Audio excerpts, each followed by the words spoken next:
अस्सलामुअलैकुम मेरे प्यारे नाज़रीन, मैं हूं आपका दोस्त इमरान। हाजिर हूं मुहर्रम से जुड़ी एक बेहद ही ज़रूरी खबर लेकर। नाज़रीन, करबला में शहादत देने वाले हमारे नबी सल्लल्लाहु अलैहि वसल्लम के नवासे हज़रत हुसैन अलैहिस्सलाम को याद करके मुहर्रम के 10वें और 9वें दिन जुलूस निकाला जाता है, ताज़िया निकाली जाती है। लेकिन नाज़रीन, जुलूस निकालने से पहले प्रशासन के कुछ कायदे कानून होते हैं जिन्हें मानना बहुत ज़रूरी होता है। तो कानून को तोड़ने वालों के साथ ऐसा क्या हुआ कि मुहर्रम के इस महीने में ताज़िया लेकर जा रहे लोगों में हड़कंप मच गई। तो ये सब आज की इस वीडियो में हम आपको बताने वाले हैं। ताज़िया क्यों निकाली जाती है और हमें क्या क्या एहतियात बरतने चाहिए, अखाड़ा खेलते हुए या ताज़िया निकालते हुए। तो नाज़रीन, इस वीडियो को आखिर तक ज़रूर देखिएगा। ये वीडियो आपके लिए बेहद ही ज़रूरी होने वाली है। वीडियो को लाइक और शेयर भी ज़रूर कर दीजिएगा। नाज़रीन, हम मुसलमानों को प्यारे नबी की उम्मत पर पूरा एहतराम है। हम उनके दम से हैं, हमारी पहचान उनसे है, हमारी कौम उनसे है, ये सारा का सारा इस्लाम उनसे है। लेकिन नाज़रीन, अफसोस कि नबी की ये प्यारी उम्मत जिनसे उन्हें भी बेतहाशा मोहब्बत है, उनके प्यारे नवासे को बचा ना सकी। दुश्मनों ने करबला में हज़रत हुसैन और उनके 72 साथियों के साथ जो वाक़या अंजाम दिया था, उसे आज भी मुसलमान अगर सुनता है तो उसका कलेजा फट पड़ता है। तो मेरे प्यारे नाज़रीन, आज मैं वीडियो शुरू करने से पहले आपको करबला की कहानी बताता हूँ। नाज़रीन, ये बात 680 ईस्वी की है, जिस दिन करबला की जंग शुरू हुई थी। और इसे जंग कहना मुनासिब न होगा, क्योंकि एक तरफ यजीद लानती की लाखों सैनिकों की फौज थी और दूसरी तरफ इमाम हुसैन का 72 लोगों का परिवार, जिनमें बूढ़े, बच्चे और औरतें सभी थी। यजीद की मांग थी कि हज़रत हुसैन इस्लाम की ताकत उसके हाथ में दे दे और उसके सामने सजदा कर ले। मगर नाज़रीन, ये कैसे मुमकिन हो सकता था, क्योंकि सजदे के काबिल तो खुदा के सिवा कोई ना था। प्यारे मोहम्मद ने जिन इस्लाम को बसाया था, अल्लाह के हुक्म से उसे हज़रत इमाम हुसैन ने अपनी जान देकर भी महफूज रखा, अपना सर कलम कर दिया, लेकिन सर हरगिज़ नहीं झुकाया। यजीद लानती ने जंग के नाम पर प्यारे नबी के नवासे हज़रत इमाम हुसैन के परिवार पर बहुत जुल्म ढाए थे। मोहम्मद साहब के बाद उनके दामाद को इस्लाम का रखवाला मानने से कई लोगों ने इनकार कर दिया और उन्हें रास्ते से हटाने के लिए कई साजिशें करते गए। और इसी साजिश के तहत मुआविया और उनके साथियों ने पहले तो मोहम्मद सल्लल्लाहु अलैहि वसल्लम के दामाद हज़रत अली को मार गिराया और उसके बाद उनके बड़े नवासे इमाम हसन को जहर खिलवा दिया। हज़रत इमाम हुसैन, जो मोहम्मद साहब के छोटे और सबसे चहीते नवासे थे, वो अपने परिवार के साथ मदीना से मक्का शरीफ ले गए थे। उनके साथ उनके साथी भी मौजूद थे और वो काबा जाकर हज करना चाहते थे। लेकिन उन्हें इत्तला हुई कि मुआविया का बेटा यजीद लानती उन्हें और उनके परिवार को मारने के लिए फौजें भेज रहा है और इमाम हुसैन नहीं चाहते थे कि काबा शरीफ की पाक जगह पर खून खराबा हो। लिहाजा वो हज किए बगैर ही अपने परिवार को लेकर करबला चले गए। उसके बाद उनके करबला पहुंचने की खबर यजीद को भी मिली। उसने अपनी फौजें करबला शरीफ भेज दी और हज़रत इमाम हुसैन को झुकाने के लिए नदी का जो पानी था उसे रोक दिया। हज़रत हुसैन और उनके परिवार को 3 दिन तक करबला के रेगिस्तान में पानी ही नहीं मिला।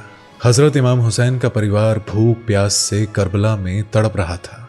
लेकिन बावजूद इसके कि हज़रत हुसैन लानती यजीद के आगे नहीं झुके, 3 दिन तक भी जब हज़रत हुसैन ने यजीद की बात नहीं मानी तो उसने हज़रत हुसैन और उनके परिवार पर हमला कर दिया और सबसे पहले उनके 6 महीने के बेटे अली असगर के हलक से तीर आर पार कर दिया।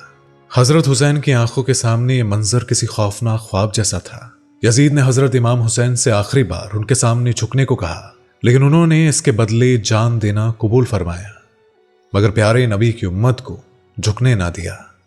या हुसैन, हम आपकी शहादत पर हम सभी मुसलमान आपको याद करते हैं और हमें गुमान है कि हम आपकी उम्मत है।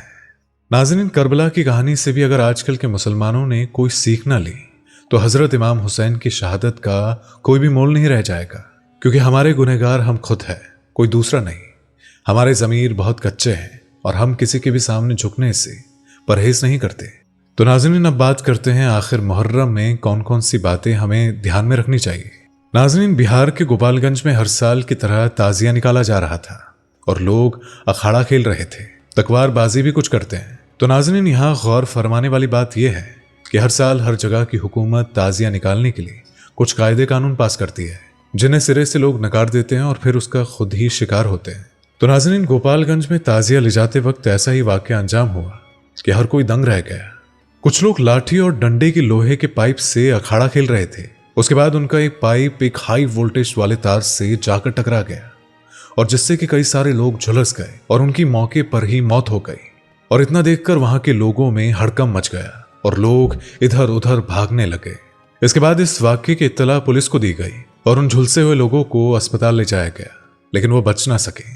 इनमें से 4 लोग जो थे वो बुरे हालत से जख्मी थे और उन्हें उसके बाद गोरखपुर रेफर कर दिया गया है। तो नाज़रीन, ऐसे में सरकार ने 12 फुट से ऊपर की ताजियां निकालने को लेकर सख्त कायदे कानून दिए हैं, लेकिन उन्हें क्या करता है कोई भी नहीं मानता है।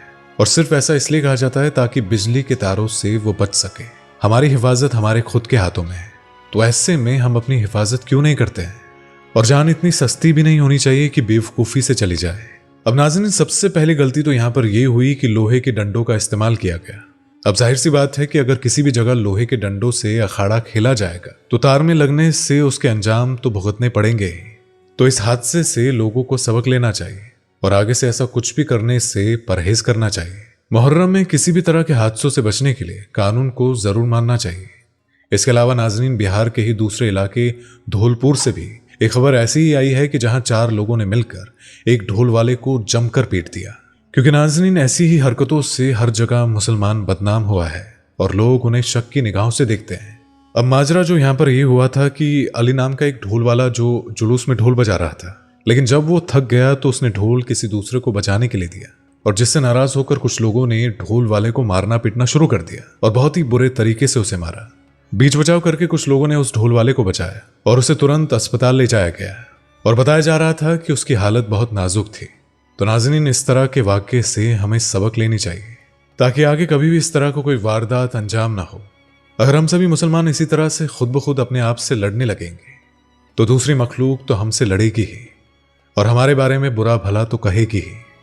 इसलिए नाज़रीन, हम सबको चाहिए कि हम सब अपने मजहब और इंसानियत की इज्जत करें, उन्हें महफूज करें और इस्लाम के तौर तरीकों को अच्छी तरह से समझें। तो हमें मुहर्रम के महीने में ज़्यादा से ज़्यादा रहमदिल होना चाहिए और लड़ाई झगड़ों से गुरेज करना चाहिए। क्योंकि नाज़रीन, हमारे प्यारे नबी के नवासे इस्लाम की इज्जत बचाने के लिए उन्होंने खुद का सर कलम कर दिया था, लेकिन बावजूद इसके कि उन्होंने तलवार हाथ में न उठाई। वो चाहते तो सबको जमींदोज कर सकते थे, लेकिन उन्होंने ऐसा नहीं किया क्योंकि उनके नाना यानी कि हमारे प्यारे नबी सल्लल्लाहु अलैहि वसल्लम ने अपने नवासों को सिर्फ मोहब्बत और अमन फैलाने के लिए कहा था। खून खराबे की तो इस्लाम में कोई जगह ही नहीं है। यहाँ सब सुख चैन से रहते हैं और इस्लाम यही सिखाता है कि दूसरे भी सुख चैन से रहे और रहने दे। तो नाज़रीन, आज की वीडियो आपको कैसी लगी हमें कमेंट करके ज़रूर बताइएगा। वीडियो को लाइक और शेयर ज़रूर कर दीजिएगा और इसी तरह के इस्लामियत की वीडियो को अगर आप देखना चाहते हैं तो अभी के अभी हमारे चैनल को सब्सक्राइब कर लीजिएगा और साथ ही ये बगल की बेल आइकन को प्रेस करना भी मत भूलिएगा ताकि आप सभी को नई नई वीडियोस की नोटिफिकेशन सबसे पहले मिलती रहे। तो आपसे मुलाकात होगी अगली एक और वीडियो के साथ। तब तक के लिए अस्सलामु अलैकुम, अल्लाह हाफिज। दोस्तों, आपकी स्क्रीन पर 2 और वीडियो दिखाई दे रहे होंगे, उसे देखने के लिए स्क्रीन पर क्लिक करें